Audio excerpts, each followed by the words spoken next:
अरसलान अपने कैमरे के साथ इस पुरअसरार गांव की गलियों में खड़ा था। इसे लग रहा था जैसे यहाँ की हुआ इससे सरगोशी कर रही हो, खबरदार करने की कोशिश कर रही हो। इसने अपने कैमरे की फ्लैश चलाई और तभी इसने देखा एक साया जो लम्हा भर में गायब हो गया। इसने पीछे मुड़कर देखा लेकिन वहां कोई नहीं था।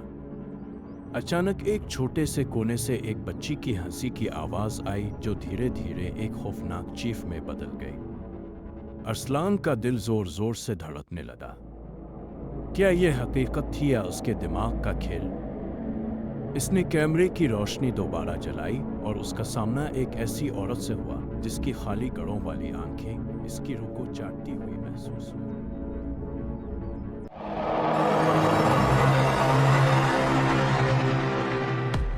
अरसलान एक नौजवान बहादुर फोटोग्राफर था जो शहर के शोर ओ गुल और मसरूफ जिंदगी से दूर गैर मामूली और पुरअसरार जगहों की तस्वीर लेने का शौकीन था। लाहौर की गलियों में पला बड़ा अरसलान का दिल हमेशा से अनजान और ख़तरनाक जगहों की तलाश में रहता था। वो अकेला रहता था और उसके दोस्त हमेशा इसके मुनफरिद शौक की वजह से इसे पागल कहते थे। अरसलान ने बड़े बड़े जंगलों, वीरान महलों और खाली कब्रों के इर्द गिर्द अपनी जिंदगानी गुजारी थी। वो कहता था कि जिंदगी का असल मज़ा खतरे और नामालूम जगहों के बीच होता है। यही सोच इसे इस गांव जो उसकी मौत की वजह बना, जिसका नाम ई मुर्दा गांव था, की जानिब ले आई, जो अपने खौफनाक तारीख और नाकाबिले बयान वाक़यात के लिए मशहूर था। मुर्दा गांव एक ऐसा गांव जो घने जंगलात के दरमियान छुपा हुआ था और जिसके अर्द गिर्द लोग अजीब व गरीब कहानियां सुनाते थे। कहा जाता था कि ये गांव कभी आबाद था मगर एक रात अचानक सब कुछ बदल गया। लोगों के मुताबिक वहां के बासियों ने कुछ ऐसा कर दिया था जिसके बाद वो सब गायब हो गए या कत्ल कर दिए गए। कई लोगों ने इस गांव के करीब जाने की कोशिश की मगर ज्यादातर लोग वापस न लौटे और जो वापस आए वो पागल हो चुके थे या उन्होंने खुदकुशी कर ली। गांव के बारे में कहा जाता था कि यहाँ दिन की रोशनी भी मद्धम हो जाती है और रात में कोई भी इसके करीब जाने की जुर्रत नहीं करता। यही कहानियां अरसलान के लिए एक चैलेंज बन गईं और उसने मुर्दा गांव की तरफ जाने का फैसला कर लिया। रात के वक्त अरसलान ने अपना कैमरा उठाया और गांव की अंधेरी गलियों की तस्वीरें लेने निकला। चारों तरफ आजाओ बेचैन खामोशी छाई हुई थी, जैसे हुआ भी डरते डरते चल रही हो।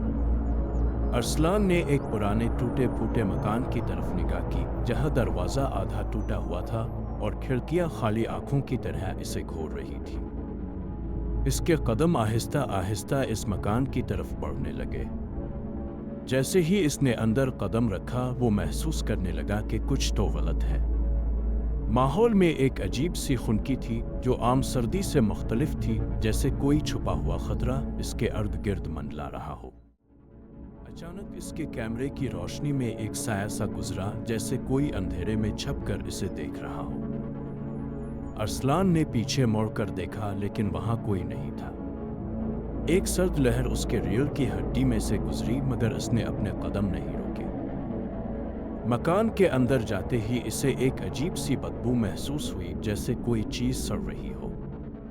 इसने अपने कैमरे की फ्लैश ऑन की और यहाँ वहां देखा। अचानक एक कोने से किसी के हंसने की धीमी सी आवाज आई। अरसलान का दिल जोर जोर से धड़कने लगा मगर उसने आवाज की तरफ बढ़ना शुरू किया। जैसे जैसे वो करीब होता गया हंसी की आवाज तेज होती गई और फिर अचानक वो हंसी एक भयानक चीख में बदल गई। इसके कदम रुक गए और इसे ऐसा लगा जैसे जमीन इसके कदमों के नीचे से निकल रही हो। इसने अपने कैमरे की रोशनी हटाई और अचानक सामने इसने एक बच्ची को देखा जो जमीन पर बैठी हंस रही थी। इसकी आंखें खाली और बेजान थीं। अरसलान ने पीछे हटने की कोशिश की मगर उसकी टांगें जैसे मफलूज हो गई हों। बच्ची की हंसी एक खौफनाक सरगोशी में बदल गई। तुम भी हमारी तरह फंस जाओगे। अरसलान ने अपने कान बंद करने की कोशिश की मगर आवाज उसके दिमाग के अंदर गूंज रही थी। इसे अपने अर्द गिर्द सायों का एहसास होने लगा, जैसे सब इसे घेर रहे हो। इसने चीख कर दरवाजे की तरफ दौड़ लगाई, मगर जैसे ही इसने दरवाज़ा खोला एक औरत सामने खड़ी थी। इसकी आंखों में एक ज़बरदस्त गज़ब और खामोशी भरी हुई थी। इसका चेहरा मौत की मानिंद सफ़ेद था, होंठ नीले और हाथों की उंगलियां मुड़ी हुई थी, जैसे वो किसी की गर्दन दबाने की कोशिश कर रही हो। अरसलान ने खौफ के मारे अपनी आंखें बंद कर ले, मगर जब उसने दोबारा आंखें खोली वो औरत वहां नहीं थी। लेकिन इसे महसूस हुआ कि वो इसके पीछे खड़ी है, इसके कान के करीब सर्द और तेज सरगोशी करते हुए। तुम्हारी रफ्तार की सरसराहट मेरी खामोशी को तोड़ रही है। रुक जाओ वरना ये रास्ता तुम्हें हमेशा के लिए ले जाएगा। अरसलान ने अपने कैमरे की रोशनी दोबारा जलाई और उसका सामना इस औरत से हुआ जिसके खाली गड़ों वाली आंखें इसकी रूह को चाटती हुई महसूस हुई। इसने घबरा कर एक चीख मारी और भागते हुए गांव के बाहर निकल आया। इसकी सांसें बेकाबू थीं और इसे ऐसा लगता था कि वो अभी भी इस औरत की हंसी सुन सकता है। मगर जैसे ही इसने अपने इर्द गिर्द देखा, इसे एहसास हुआ कि वो अभी भी गांव के दरमियान ही खड़ा है। इसने जितना भी भागने की कोशिश की वो उसी जगह वापस आ जाता। अरसलान को एहसास हुआ कि वो अब कभी इस गांव से बाहर नहीं निकल पाएगा और उसने अपने कैमरे को आखिरी बार ऑन किया। अगर आपको ये कहानी दिलचस्प लगी हो तो सब्सक्राइब करें और नोटिफिकेशन बेल को ऑन कर दें ताकि आने वाली वीडियो सबसे पहले आपको मिले। मेरे पास और भी बहुत सी कहानियां हैं, हर एक पिछली से ज़्यादा खौफनाक, लेकिन फिल वक्त मेरी नसीहत याद रखें। अगर आप कभी ऐसी जगह पर जाएं जो गलत महसूस हो तो अपने एहसासात पर भरोसा करें। कुछ दरवाजे बेहतर है कि कभी ना खोले जाएं। वीडियो देखने का शुक्रिया।